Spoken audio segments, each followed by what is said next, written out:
Guys आपने thumbnail में देखा होगा, एक साइड है हमारे पास में एक Vivo का T4R 5G स्मार्टफोन है और दूसरी तरफ में Vivo का V50e 5G स्मार्टफोन है। मैं मजाक नहीं कर रहा हूँ गाइस। बैक साइड से आप देखेंगे तो दोनों का डिजाइन सेम टू सेम ही देखने को मिल जाता है, मगर इन दोनों में प्राइस का जो गैप है वो 10,000 का है। Vivo का V50e 5G स्मार्टफोन 28,999 में देखने को मिल जाता है। वहीं दूसरी तरफ Vivo का T4R 5G स्मार्टफोन 17,499 में अभी लॉन्च हुआ है, न्यूली फोन है ये। क्या आपको 10,000 देके Vivo का V50e लेना चाहिए प्रीमियम टैग के लिए, या फिर Vivo का T4R लेना चाहिए बजट सेगमेंट में सारे फीचर्स के साथ में? तो आज की इस वीडियो में आपको पता चल जाएगा। मेरा नाम एहसान है, आप देख रहे हैं टेक टू एहसान चैनल। गाइस इन दोनों को आप साइड बाय साइड कंपेयर करेंगे डिजाइन में तो आप पता नहीं कर पाएंगे, मतलब डिफरेंस निकाल ही नहीं सकते कि ये फोन Vivo का T4R है या फिर ये फोन Vivo का V50e है। डिजाइन आपको सेम टू सेम ही देखने को मिल जाती है। पीछे साइड में मार्वल की डिजाइन दोनों में देखने को मिलेगा, दोनों ग्लॉसी फिनिश के साथ में आते हैं और दोनों में ही आपको प्लास्टिक का बैक देखने को मिल जाता है। यहाँ तक कि दोनों का कैमरा का मॉड्यूल है वो भी सेम टू सेम ही देखने को मिल जाता है। दोनों में आपको ऑरा लाइट देखने को मिल जाती है, मगर कुछ ना कुछ तो होगा जिससे कि Vivo का V50e इतना महंगा मिल रहा है, 10,000 आपको ज्यादा देना पड़ रहा है। यहाँ तक डिजाइन को देखते हुए तो अभी तक तो कोई भी डिफरेंस नहीं निकल के आया है। बाकी अब हम डिस्प्ले देख लेते हैं, कहीं डिस्प्ले में कोई डिफरेंसेस निकल जाए। तो डिस्प्ले आप ओपन करेंगे तो 6.77 इंचेस का दोनों में एक फुल HD प्लस वाला क्वाड कर्व एमोलेड डिस्प्ले मिल जाता है। तो दोनों के डिस्प्ले की साइज भी सेम टू सेम है। और हाई ब्राइटनेस की बात कर लेते हैं तो ऐसा कोई नहीं है कि एक में कम मिलती है एक में ज्यादा मिलती है। HBM की बात करें दोनों में तो 1300 नीट्स की ब्राइटनेस मिलेगी, HBM हाई ब्राइटनेस। और हाई पीक नीट ब्राइटनेस की बात करें तो 18 नीट्स की पीक ब्राइटनेस मिल जाती है दोनों में ही। तो देखो Vivo का इतना महंगा फोन है तो उसमें ऐसा नहीं है कि डिस्प्ले का जो प्रीमियम फील है आपको T4R में नहीं मिलेगा। दोनों में ही जो डिस्प्ले है सेम टू सेम मिलेगा। आप यहाँ पर दोनों का डिस्प्ले देख सकते हैं, दोनों कर्व है, क्वाड कर्व है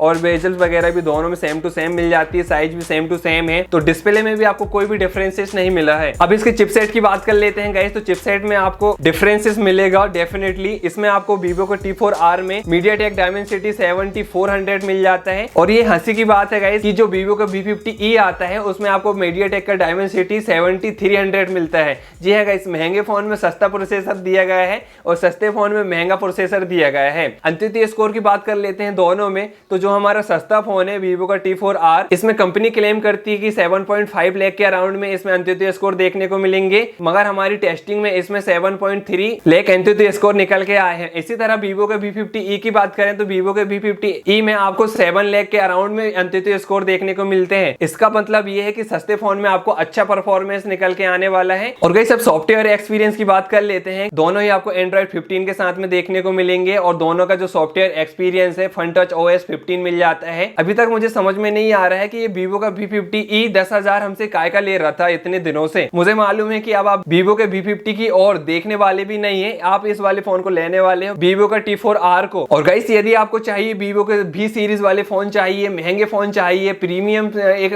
फोन चाहिए आपको, मतलब कि आप अपने दोस्तों को बता सके कि आपने Vivo के V सीरीज लिया है, तो आप जाओ 10,000 एक्स्ट्रा दे सकते हो। तो देखो परफॉर्मेंस भी आपको ज्यादा सस्ते वाले फोन में मिल रहा है, लुक डिजाइन वगैरह सब कुछ आपको इसी में मिल रहा है। अच्छा तो आप Vivo का T4 ही लोगे ना। मगर यार अभी वीडियो खत्म नहीं हुई है, अभी आपको और भी ज्यादा डिफरेंसेस देखने मिलने वाले हैं इसी वाले फोन में। तो अब बैटरी की बात कर लेते हैं। Vivo के T4R में बैटरी फिर से ज्यादा मिल जाती है, ये क्या बात है गाइस। 5700 mAh की बैटरी मिल जाएगी Vivo T4R में। और Vivo V50e की बात कर लेते हैं, 5600 mAh की बैटरी मिल जाती है, मतलब कि 100 mAh ज्यादा आपको मिलेगा Vivo के T4R में। फिर से Vivo का T4R जीत गया है। तो मुझे समझ में नहीं आ रहा है गाइस कि किस तरह का नशा करके इसने ये फोन लॉन्च कर दिया अपना एक और फोन को, मतलब 10,000 प्राइस सेगमेंट कम करके। बट गाइस इसमें जो Vivo का V50e है ना, उसमें आपको 90 वाट का चार्जर मिलता है। तो शायद 90 वाट के चार्जर के लिए 10,000 ज्यादा लेता हो Vivo आपसे। और जो Vivo का T4R है इसमें आपको 44 वाट का चार्जर मिलता है। तो गाइस मुझे कमेंट करके बताना कि आप 10,000 ज्यादा देंगे 90 वाट चार्जर के लिए। बाकी गाइस अब कैमरे की बात कर लेते हैं। कहीं कैमरा अच्छा हो Vivo V50e का, इसलिए ज्यादा पैसा ले रहा है, ऐसा हो सकता है। तो हम देख लेते हैं। पहले कैमरे की बात कर लेते हैं Vivo T4R की। तो इसमें आपको 50 मेगापिक्सल का मेन कैमरा मिलेगा और 2 मेगापिक्सल का डेप्थ कैमरा मिलेगा। दो सेटअप आपको मिल जाते हैं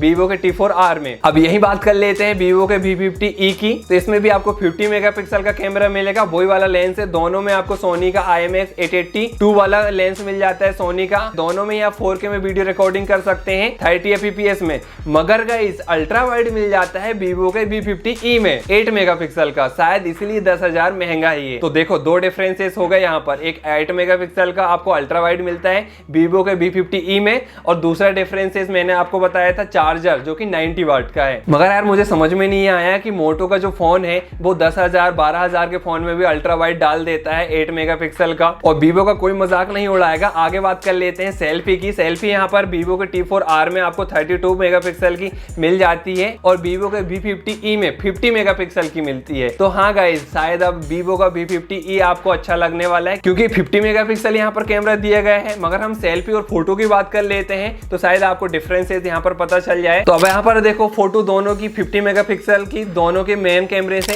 यहाँ पर आप कंपैरिजन करके देख सकते हैं। मुझे तो यहाँ पर कोई भी डिफरेंसेस नहीं मिल रहा है, मतलब कि दोनों में सेम टू सेम फोटो निकल के आती हैं। हमने अलग अलग जगह में फोटो क्लिक किया था, तो यहाँ पर आप दोनों को आप कंपेयर करके देख सकते हो फोटो वगैरह को मेन कैमरे की। अब अल्ट्रा वाइड एक में ज्यादा मिलता है तो आप अल्ट्रा वाइड वाली फोटो यहाँ पर भी देख सकते हैं। बाकी गाइस यहाँ पर जो डिफरेंसेस है इसमें 32 मेगापिक्सल और 50 मेगापिक्सल सेल्फी, तो इन दोनों की आप सेल्फी देख सकते हैं, 50 मेगापिक्सल की यहाँ और 32 मेगापिक्सल की यहाँ। तो क्लियरिटी में बस आपको थोड़ा बहुत डिफरेंसेस देखने को मिल जाएगा। 32 मेगापिक्सल में थोड़ी कम क्लियर मिलेंगी फोटो वगैरह, डिटेल वगैरह, और जो 50 मेगापिक्सल है उसमें थोड़ी सी एक्स्ट्रा आपको जो डिटेल वगैरह है वो मिल जाती है। और अपना अंदाजा लगा लेना कि 10,000 आपको देना है ज्यादा या फिर 10,000 कम में ये फोन आपको परचेस करना है। और दोनों के मेन कैमरे से आप वीडियो में 4K 30 fps में रिकॉर्डिंग कर सकते हैं। तो गाइस पूरा आपने वीडियो देख लिया, यहाँ तक आ गए हैं तो आपको समझ में आ गया होगा कि जो हमारा वीवो था, वीवो का V50e वो ओवर प्राइस था, और जो हमारा वीवो का T4R है ये मिलता है हमें ऑनलाइन में। और ऑनलाइन वाले जो बंदे होते हैं उनको सारा कुछ पता रहता है, इसलिए वीवो का ये फोन ऑनलाइन में इतने कम में लॉन्च हुआ है। और जो वीवो का V सीरीज होती है वो होती है ऑफलाइन में, मतलब कि जो ऑफलाइन वाले यूजर होते हैं, जो कस्टमर होते हैं, ऑफलाइन वाले यूजर को टारगेट करती है V सीरीज। तो वहां पर उनको ज्यादा उतना नॉलेज नहीं होता है, उन लोग यहाँ पर जाते हैं ऑफलाइन मार्केट में, फोन को देखा, कैमरा वगैरह देखा और उनको पसंद आ जाता है, उनको स्पेक्स वगैरह से कोई मतलब नहीं होता है और वो फोन लेके आ जाते हैं वीवो का V50e 5G स्मार्टफोन। और जो हमारे जैसे टेकी कस्टमर होते हैं वो लेते हैं वीवो का T4R 5G स्मार्टफोन। तो ये था आज का कंपैरिजन। आपको कैसा लगा मुझे कमेंट करके बताना, और आप कौन सा फोन अब लेने वाले हैं मुझे कमेंट करके जरूर से बता देना। और आप यहाँ तक आ गए हैं तो वीडियो को लाइक कर देना, चैनल को सब्सक्राइब करना मत भूलना, और जिसने वीवो का V50e लिया है उसको ये वाली वीडियो आप शेयर कर सकते हैं। और गाइस T4R ले रहे हो तो यहाँ पर आपको एंड स्क्रीन में कुछ वीडियोस मिल जाएंगी इसकी टिप्स एंड टिप्स की या फिर कैमरे फीचर्स वगैरह की, वो उसको जरूर से देख लेना।